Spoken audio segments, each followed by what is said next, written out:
tena mavita anarina ty firenena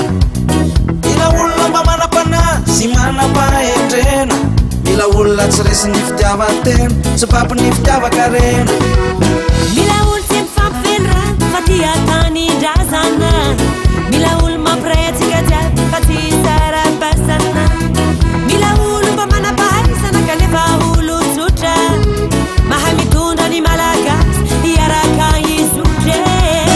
aiara iangy amizay ampandroso ny gasikara hitondra fiovana hanohy ny fanovana iaranongotra ny fahantrana za tena mampitondra faisana otateraka le teny filamatra hoe nosy ray tanjona iraisana mila olo mba mafitriky zara mba nafatrany gasikara mba nambatrany malagasy mba tsy zarazara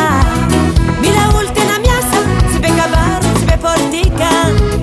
mampivoatra miara sosialy sy finiara ekonomike zakay mety avitany zany azo veko olo mety avita zegny mila olona mahery a mila olo misy jery efa io izy efa vonona izy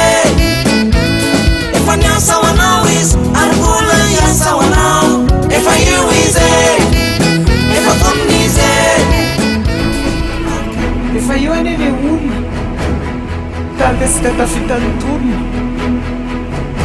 ampivoatra anatsara